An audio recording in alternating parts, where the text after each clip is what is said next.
வணக்கம் மக்களே. தனுஷோட 55வது படத்தை டைரக்ட் பண்ண போறாரு அமரன் படத்தோட இயக்குனர் ராஜ்குமார் பெரியசாமி. இந்த படத்தோட பூஜை வந்து ஏற்கனவே ஒரு வருஷம் முன்னாடியே போட்டாங்க. ஆனாலும் படம் டேக் ஆஃப் ஆகாத நிலையில் அந்த கம்பெனி கிட்ட இருந்து மொத்த ரைட்ஸையும் வாங்கி தனுஷே இந்த படத்தை ப்ரொடியூஸ் பண்ணுறதா இருக்காரு. ஸோ இந்த படத்தில் வந்து ஏற்கனவே பார்த்தீங்கன்னா பூஜா ஹெட்ஜை வந்து ஹீரோயினாக போட்டிருந்தாங்க. இப்போ பூஜா ஹெட்ஜை ஹீரோயினாக மாற்றிட்டு சாய் பல்லவியை போட போகிறாங்க. அதே மாதிரி இந்த படம் வந்து ஆக்ஷன் இமோஷனல் ட்ராமாங்கிறனால இந்த படத்துக்கு இன்னும் மைலேஜ் கிடைக்கணுங்கிறதுக்காக மலையாளத்தோட மெகா ஸ்டார் மம்முட்டியையும் இந்த படத்தில் கேஸ் பண்ணியிருக்காங்க. அதுக்காக அவருக்கு 15 கோடி ரூபா சம்பளமும் கொடுத்துருக்காங்க.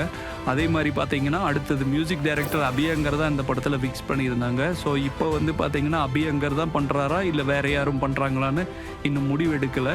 கூடிய சீக்கிரமாக இந்த படத்தோட ஷூட்டிங் வந்து ஆரம்பிக்க போகுது. இந்த படத்துக்கு யார் மியூசிக் பண்ணால் நல்லாயிருக்கும் அப்படின்னு கமெண்ட்ஸில் போடுங்க. அதே மாதிரி சினிமாவோட ட்ரெண்டிங் நியூஸை முன்னாடியே தெரிஞ்சுக்கணுன்னா நம்மளோட இந்த புது சேனலை கொஞ்சம் சப்ஸ்கிரைப் பண்ணி சப்போர்ட் பண்ணுங்கள் மக்களே. நன்றி, வணக்கம்.